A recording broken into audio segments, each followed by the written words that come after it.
to this moment. This is where it all gets decided. Johnson steps in, checks the sign. This is a classic confrontation. He's digging in. Here's the delivery. And there it goes. He's going back. It is going.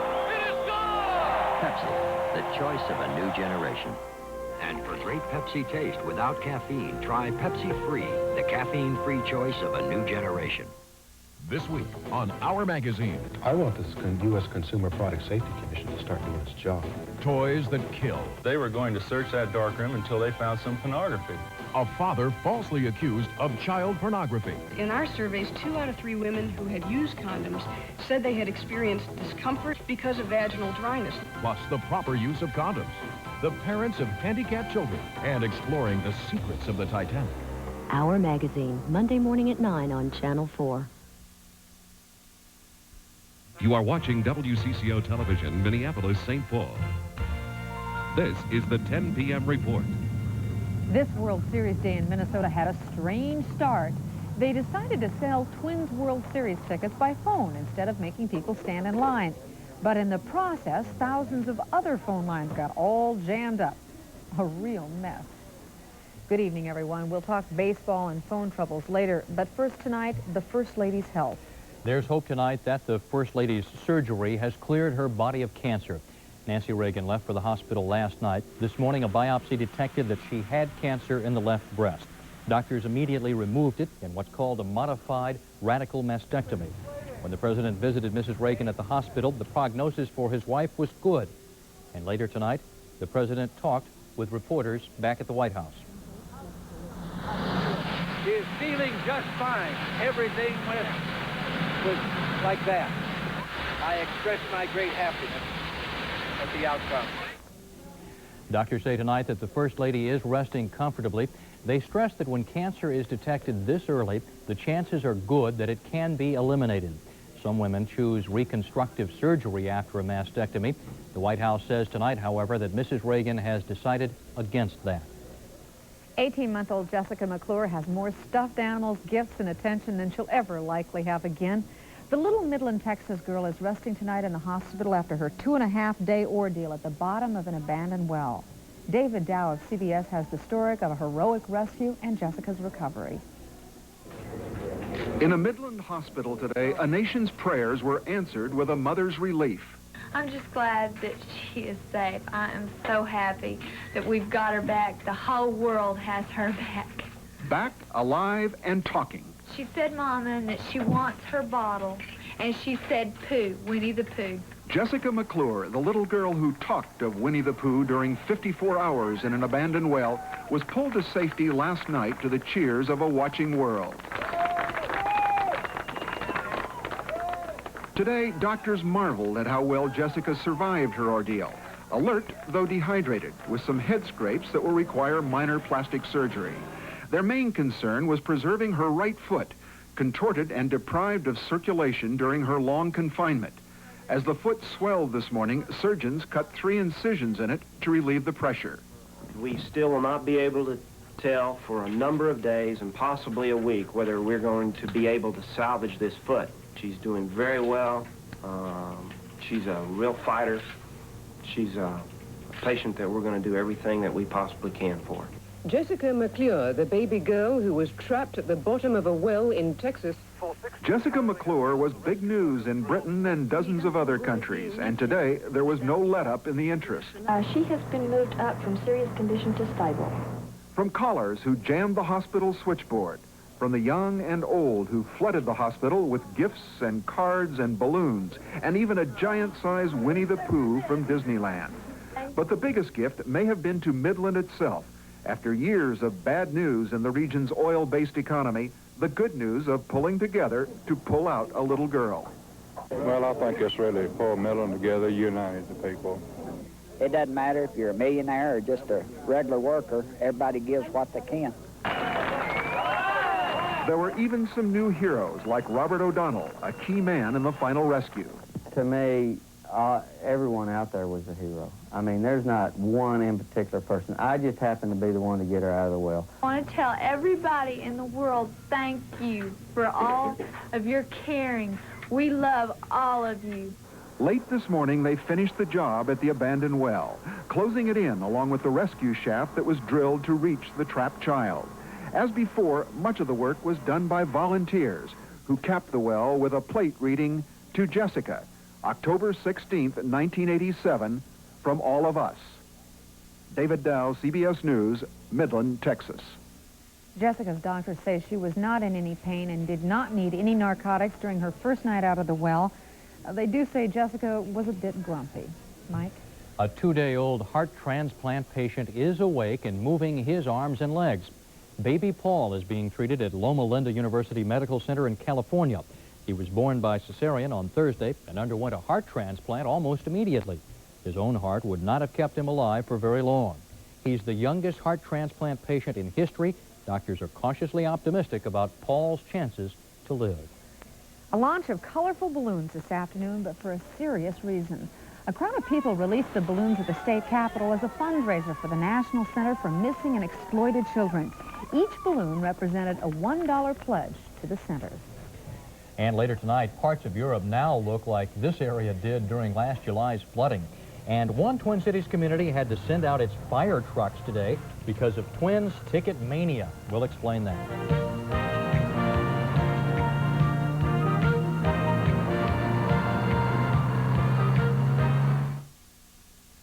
Saturday, 10 a.m. to 10 p.m. Sunday, noon to 6. Levitt's big 18-hour sale. Saturday, 10 a.m. to 10 p.m. Sunday, noon to 6. Be there. Waikiki, the Halekulani Hotel, a tradition of luxury.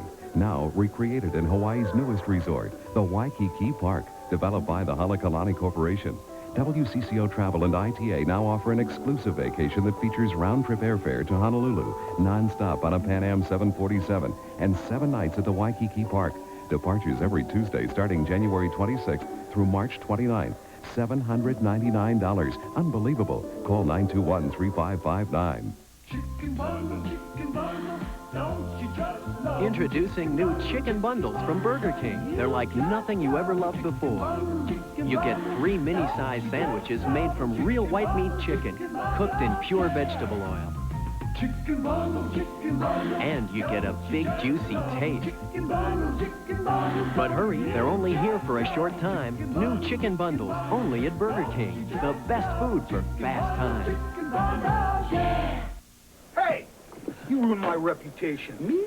Your Encore frozen entrees, too much food. Too much? Hey, folks think I'm a quitter because I can't finish all those big, beautiful helpings of Encore. But Encore's a 2-pound family-size entree. Well, I ain't got a family. You do now. Mine. And we love lasagna. We'll be over tonight, 5:30. What? Excuse me. It's mathematically impossible for one human to eat. Tomorrow night, 8 p.m. Precisely. When you want more, it's Encore. 10,000 tickets for Games 6 and 7 of the World Series went up for sale this morning. Folks wanting tickets could get them only by telephone. Ticket mania caused telephone hysteria, not just in the Twin Cities, but all over the upper Midwest. Trish Van Pilsum explains. All over the Twin Cities, people trying to use the phone found the same thing. Doing anything? Nothing. There's 4 different payphones right up here on the corner. There are lines at each of them for people trying to, I suppose, call the twins. They looked like we were about my age. And there was no dial tone or anything, just the clicking sound. Authorities worried most of the morning because people could not make calls to police and fire departments.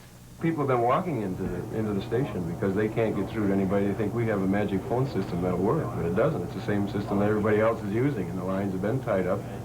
And it's taken us anywhere from 25 to 30 seconds to 5 minutes to get a dial tone for us to call them. For one woman, it meant more than inconvenience. She had to run a block and a half to the Columbia Heights Fire Department to report she'd just discovered her elderly cousin dead. In this case, the delay in police response didn't make a difference. The elderly woman was already dead. But family members say they're still very upset and describe the telephone situation as a calamity. General alarm for Columbia Heights Fire. All personnel report to the station. So police in Columbia Heights stationed fire rigs at key intersections and told residents to report any emergencies to the trucks. Northwestern Bell officials say they tried to prepare their computerized system for the onslaught of calls, but the overload was so bad they couldn't prevent service from being disrupted. When you get car is trying to enter onto a freeway on the entrance ramps, and the freeway is already full. The cars have to wait. Well, the analogy to that is that when people pick up their phone, there are already so many people on the phone that some people have to wait a little longer for dial tone. Dayton's officials say they'd hoped ordering tickets by telephone would work better than making people wait in line. But they say the new system, quote, wasn't perfect. Trish Van Pilsum, WCCO Television News, Minneapolis. Northwestern Bell logged 200,000 phone calls during the first hour alone this morning. WCCO Radio probably logged a record audience this morning as Twin Cityans tuned in to get vital information about the series tickets. Number to dial for Twins tickets for games 6 and 7 is 37822. Several 100,000 Twins fans heard this announcement at 8 in the morning and then heard this. We're sorry. All circuits are busy now. Will you please... The recorded reassurance was a product of a plan that Twins ticket managers had hoped would relieve the frustration of waiting long hours in line for tickets. But when WCCO Radio announced the secret call-in number, hopeful fans from all over the Midwest jammed phone lines. Only 10,000 tickets for Games 6 and 7 were available, and for some fans, persistence paid off. Gert Donlin kept trying for almost 2 hours. When he answered, I couldn't even talk. He said, "Would you spell your last name?" And I almost started to cry. But for a few phone customers, a displaced digit led to a morning of headaches. Learn PC may help you. Have you been trying to reach the Twins line? How long have you been trying? Joe Deal says his company's phone number is close to that of the Twins ticket line. He got a call almost every few seconds all morning long. Most of them are pretty polite. They ask if this is the Twins tickets office, although I've gotten a few people who start right away and giving me their last name, spelling it out right away, or occasionally a few people swear in. If you couldn't get through this morning, no sense in trying now. All 10,000 tickets have sold out in about 3 hours. I'm not surprised by that. By late this afternoon, a lot of the troubles with phone buying had been forgotten, and it was time to celebrate. And how else do you celebrate baseball in Minnesota than with Homer hankies? Thousands gathered in downtown to wave their hankies before game time. Mayor Fraser was also on hand, and we'll be back with more in just a moment.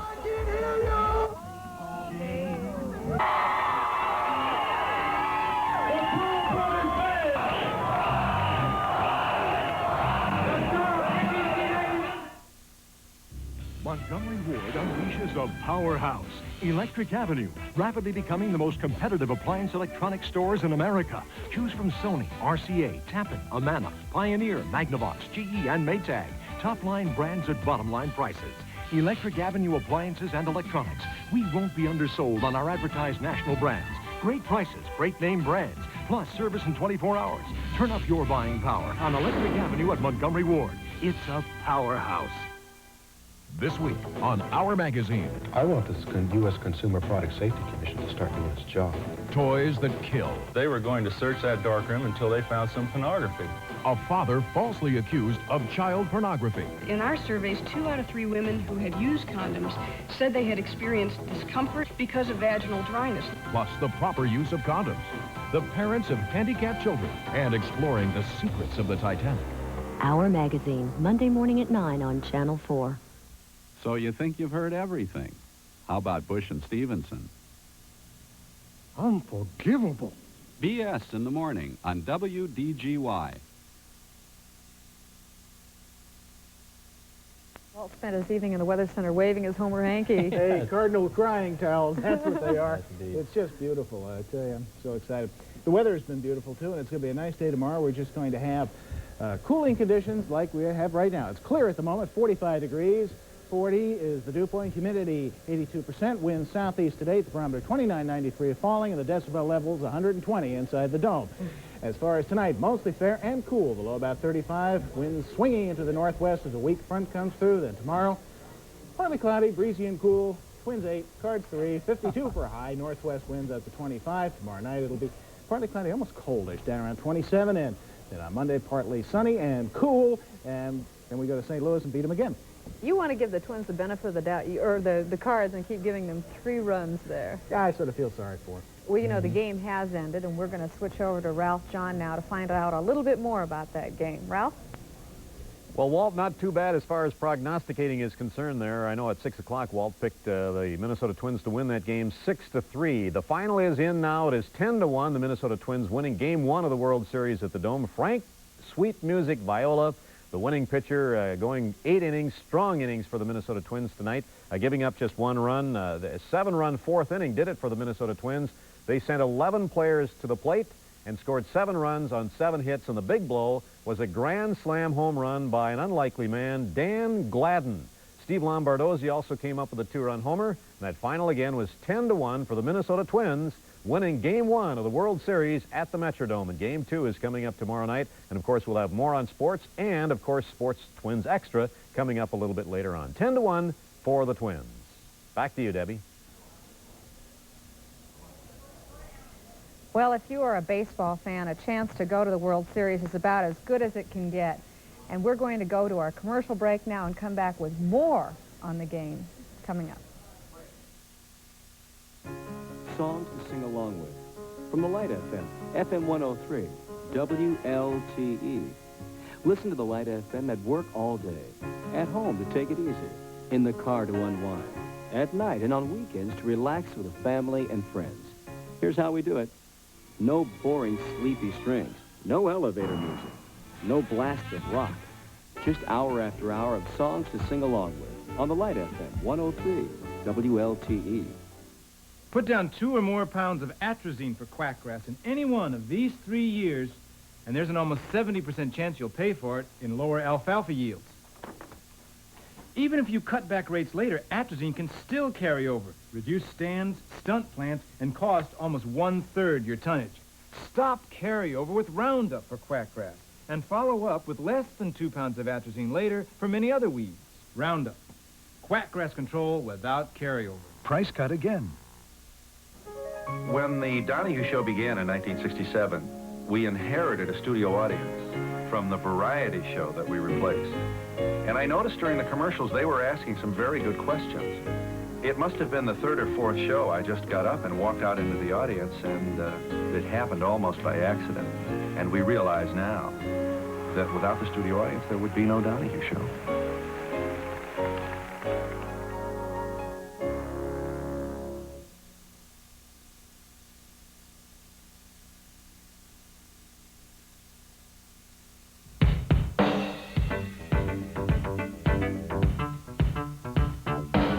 WCCO presents Twins Extra, the 1987 World Series.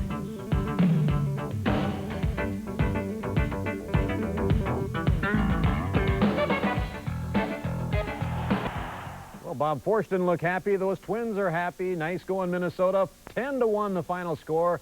Dan Gladden, a grand slam home run in a 7-run 4th inning for Minnesota tonight. There hasn't been a grand slam in the World Series since back in 1970 when another unlikely man did it. Dave McNally, he's a left-handed pitcher, or was, for the Baltimore Orioles. They went on to win it. Good evening, everyone. I'm Ralph John Fritz, and along with me tonight here in the bleachers is a man who was with the Twins in the World Series in 1965. Bob Allison. Will be getting to Bob in just a moment. But right now, we're going to the Metrodome, and here's Alan Cox. Alan? Ralph, just your typical mild-mannered Minnesota crowd here. Not a whole lot of emotion over this first victory by the Minnesota Twins. As you can see, a number of people started leaving after the 7th inning. The top of the 9th, a lot of people wearing Cardinals outfits. Cardinals fan support left here, looking very grim. And then after the final out, the Minnesota Twins fans. I'm going to, as I'm being pushed toward the precipice here, possibly the next victim after the Cardinals of Twins fever, I'm going to try to ask some of these people, who's the MVP of this game? Dan Gladden's #1! Best damn player in the world!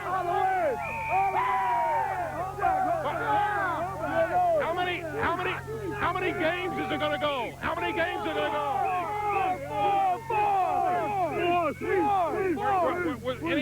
Any worry when they fell behind to begin with? Oh, no! No way! We're #1! Hello, Cottage Grove! We love you! see, Ralph, just a wide variety of folks here. A gentleman down here wearing a wig, a lot of paraphernalia. Homer Hankey's very much in evidence of this crowd. Quite a bit of excitement. I'd say there are a couple of hundred people drawn here by our lights. They're all very much supporting the Twins. I think a lot of people assume this series is going to be over long before it can come back to the Twin Cities for Game 6. We're going to try to regroup here, Ralph. I hope you can take it back for a moment or two. Yeah. I have to believe Alan hopes that it does go 3 games, but it's going to have to go at least 4. Nice going, Al. Well, the Twins winning it 10-1, and you saw the jubilant fans outside the Hubert H. Humphrey Metrodome tonight. Game 1 is history, and maybe the Minnesota Twins just might have a stranglehold on this thing already as we turn to Bob Allison, who's with us in the bleacher section here tonight. Robert's a little more sedate here, but your impressions of that game tonight? Well, I think, number one, I guess you'd call that happiness, right? I think so. But Did you feel that way after Game 1 against the Dodgers in '65? Oh, you bet. And it felt that way after Game 2, but then Game 3 we didn't feel so good. But, no, I think tonight you'd have to say Dan Gladden is certainly the MVP of tonight with the 2 hits and the 5 RBIs and the grand slam, of course, in the 4th inning. But it looked like in the 4th inning, the Twins made up their mind how they were going to have to handle McGrain at the plate. And they started hitting the ball, especially Herbeck, the guys started hitting him the opposite direction. And it just looked like all of a sudden that's what opened the game up. And, of course, you know, when you get 7 runs in the inning, Ralph, I mean, that's just that's beautiful. You don't expect that off of a championship team, and those things do happen, and tonight was the Twins' night. Okay, Bob, now the Twins built their 4th inning rally, their 7-run rally, the Cardinal way, meaning that they manufactured the runs with 5 singles in succession. Then there was a walk and the grand slam after another walk. And the big blow, as we said, Dan Gladden, the unlikely hero, with the grand slam, as we're going to take a look at some highlights now. And actually, it was Tom Bernansky who got things going here under the watchful eye of a young fan there. And it was a single to load the bases. Well, the key thing there, Rennick held the runner at second base up, and there was a lot of conversation where I was about he should have sent him. But really, that was a good call by the third base coach, Rick Rennick, to hold him at the third base. It was early enough in the ball game. Now, remember, coming here comes Herbeck with a 2-run single. The Twins score 2 here and take a 2-1 lead, and McGrain was taken out shortly after. And actually, he came into the 4th inning with a no-hitter going, Bob. That's correct. He was throwing real well, and the Twins are having a tough time handling him. Then Tim Loudner, the best 191 hitter in the major league, singles here, and it's the 3-1 lead. And this is off Bob Forrest, the reliever of the St. Louis Cardinals. And then here it comes, bases loaded, Dan Gladden for the St. Louis Cardinals. And then Steve Lombardozzi, showed postseason form with a 2-run shot in the 8th inning, or I should say the following inning that put the game really on ice. And right now, we're going back to the stadium, and Mark Rosen standing by. Mark? Well, Ralph, one of their favorite signs out here at the Metrodome, and a lot of the fans are still here waiting for a few more players to show up, at least take another bow. Dan Gladden, of course, obviously on top. One of the biggest signs here, hysteria will prevail. That was certainly the case here tonight. You talk about Dan Gladden a lot. It's interesting because Gladden was hopeful that the San Francisco Giants would make it into the World Series, his old team. In fact, said he felt a part of him was lost when the Giants lost. He really wanted another shot at his teammates. He thought perhaps maybe Gladden would be down tonight. Obviously not the case. And I have to think that Whitey Herzog took a calculated risk by starting Joe McGrain here in the first game, almost conceding it in a sense to Frank Viola, thinking that McGrain would be able to come back after kind of a rocky start in the playoffs also. But they have the race going tomorrow night in Danny Cox against Bert Blyleven. And if the Twins can come through with another victory tomorrow night with Blyleven against Cox, it's really going to put St. Louis back on their hind heels, as they say. They look like the Cardinals were going to manufacture runs the way they all have all year without the benefit of power. When they did score that run early in the game without really the benefit of a big hit, Kirby Puckett misjudged the ball in center field. They got a fly ball, a ground ball. All of a sudden, St. Louis is on top, and McGrain's got a no-hitter into the 4th. But I think St. Louis and the rest of the National League and the rest of the country saw again why the Twins have such tremendous firepower. They build the series as speed against power. No contest tonight. We'll try to get some more player reaction as soon as they get out of the locker room. Of course, a lot more from here at the Metrodome. Back to RJ and Bob Allison. Well, Mark, I have to ask you, in that second inning, which you alluded to there, it appeared as though Greg Gagne and the Twins were sending a message to the Cardinals when he just gave up the run, as though it's early in the ball game. We know we're going to score a lot of runs. Well, it was a tough decision. I think Gagne hesitated for a moment there, but that's so early in the game, as I'm sure Bob will tell you, no problem giving up a run, especially with the way the Twins have been scoring. That's correct. And, you know, why bother at that point? And McGrain, a tough left-hander, but, you know, I think the second time around, Bob, as you know, the Twins had had a good look at him the first time. The second time was no contest. They were ready for that sinker ball. They really jumped all over it. Well, as I said, it looked like they decided they were going to take him to the opposite field, and in that big inning, that's exactly what they did. Okay, well, thank you, Mark, and we'll be checking back in with you a little bit later on. 10-1 for the Minnesota Twins, and in that second inning, we said that the Twins were sending a message. And hearing in my ear, Tom Hanneman is standing by. Thomas, take it away.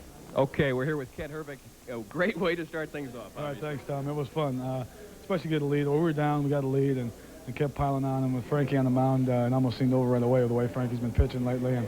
And great to give the fans a little bit of a rest, too. I think they've had a lot of pressure on them lately and a lot of pressure on us, and we got a good blowout today. What was the atmosphere before the game? Because I thought that there was more tension, nervousness before the American League Championship Series than today. I didn't feel it at all. I know one person that felt it a lot was my wife. She was going bananas at home. She was trouncing around the house, and I think she put the vacuum cleaner in her hand to clean the house because she had so much fire going in. I mean, and I was trying to settle her down instead of her trying to settle me down. But I felt pretty good, and it looked like the team to me felt halfway decent. I think we were anxious to get it going because we had the 4 days off. The story again, a different hero, a different win as Dan Gladden and Steve Lombardozzi stand out. Yeah, super. I mean, we're playing good baseball, solid baseball. The pitching's been super. We're swinging the bats, and our defense, what can you say about that? The guys have been doing super out there, too. And what can you say about the crowd? Because they've been consistently unbelievable. It was nuts. It was crazy, and I'm sure they're having lots of fun. I know the people out in the city that couldn't get in the ballpark are having lots of fun. And it's too bad we couldn't build a bigger place, but it's great because I know they got all the support outside, too. I know against Detroit that first win was important, but not more important than the second win. Exactly. We're going to come out here again tomorrow. Today's over with. We got to start thinking about tomorrow. Again, we're going to go with the old one game at a time thing. It's going to be working for us. We're going to keep on doing it. Got enough runs left in you to continue here? Oh, yeah. We'll save some tomorrow, too. All right. All right, Ken. Thanks so much. Appreciate it. Send it back to the studio. Okay, Tom. 10-1 again. The final, the Twins over the St. Louis Cardinals in Game 1 of the World Series at the Dome. And we'll be right back with more Twins Extra, so stick around.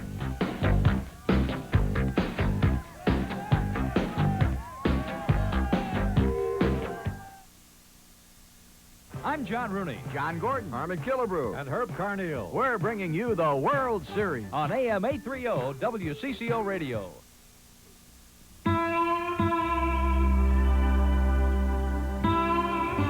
In Canada, the wind blows a little colder. The rapids run a little stronger. Some people say you can taste it in the beer.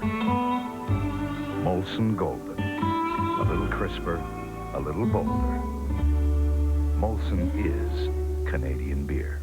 We're moving. You know what a big job that is, and you should be excited. We get a new warehouse, and you get to save big. This all has to go. We packed every Slumberland store full, and we raced through and marked down everything in stock. Thousands of Lazy Boys, hundreds of sleep sofas, thousands of mattresses, hundreds of brass beds, hundreds of day beds, huge discounts of 20, 30, 40, even 50%. Don't miss this sale. And please, come in soon to any Slumberland store, because the boss won't be happy till this warehouse is empty. It's the Subaru year-end clearance. The greatest Subaru deals in Subaru history. Stupendous Subaru savings. Hold it. Instead of hype, Subaru gives you up to $1,500 factory cash back or 3.9 financing. Great deals, even on Subarus under $10,000. Up to $1,500 back or 3.9. With cars and deals that good, you don't have to shout. Subaru gives you up to $1,500 factory cash back or 3.9 financing. Chicken bundle, don't you just love? Introducing new chicken bundles from Burger King. They're like nothing you ever loved before. You get 3 mini-sized sandwiches made from real white meat chicken, cooked in pure vegetable oil. And you get a big, juicy taste. But hurry, they're only here for a short time. New chicken bundles, only at Burger King. The best food for fast time.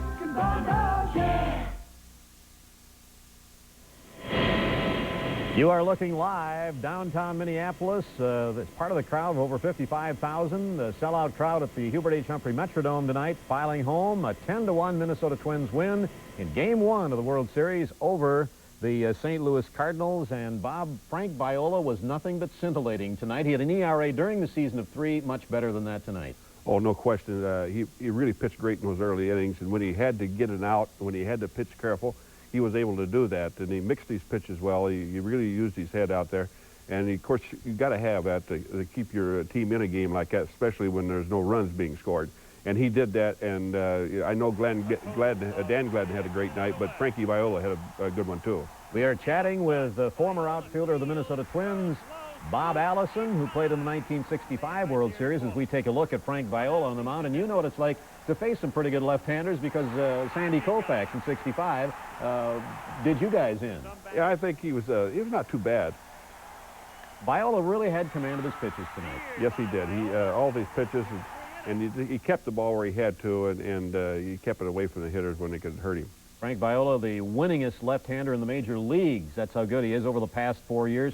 Have you seen a veteran major leaguer this late in his career? Well, not that late. I mean, he's a young man, but going to another pitch with the off-speed pitch?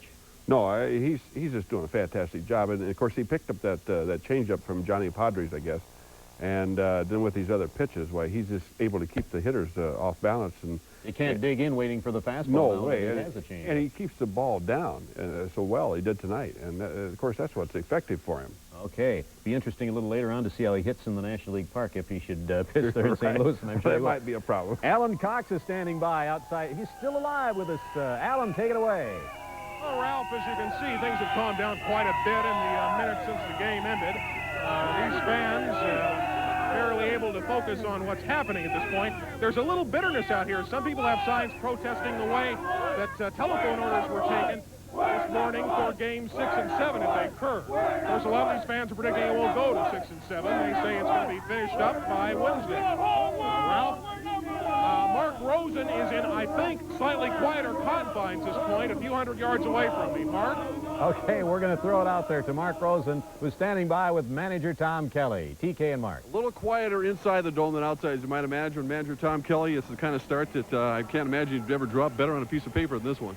Well, we got off good. Frankie started off real good. They got a run in the second inning, but he pitched good after that, and he pitched good the whole game, actually. But, he held them down and gives the hitters a chance to get going, and that's just what happened. We had a real good inning. Gladden hit a grand slam and opened up some daylight for us, and we went on from there. Second time around, it seemed like the guys were a little bit more ready for Joe McGrain. Pretty good sinker ball pitcher. Yeah, well, when you haven't seen a guy and we haven't played for 4 days, and there's a lot of factors involved, and he was going through us pretty good the first time around, but something happened the second time around where we started seeing the ball a little bit better, and the hits fell in for us. You mentioned the layoff. It was the longest, certainly, of the season, and coming off that emotional game over Detroit and the emotional scene here at the Metrodome. Were you concerned at all that it may affect this club? No, the only thing we said in the dugout, it might, between the coaches, it may take us an at-bat or two before we get our eye back on the ball, and get the good live pitching again, and we weren't concerned about the emotion level. It was just the hitting, being prepared and seeing the good fastballs and the sinkers and the whole shot, and we haven't seen them for 4 days, so that's the only thing we were concerned with. Again, the role players come through. Tim Lauder in particular. Every time you think this guy's got the 191 average, he comes up with a big hit every time. Timmy's forte is if he can take the ball the other way and hit the ball to right field, he can get a lot of hits for you. And you just got to keep that thought in his head instead of don't try to pull the ball. Just he'll hit a home run now and then, and that's fine. But for him to hit for any average or anything and contribute, he's got to hit the ball the other way, and that's what he did tonight. Tom, thanks so much. Let's get back to your guys. Right. Manager Tom Kelly, now Tom Hanneman.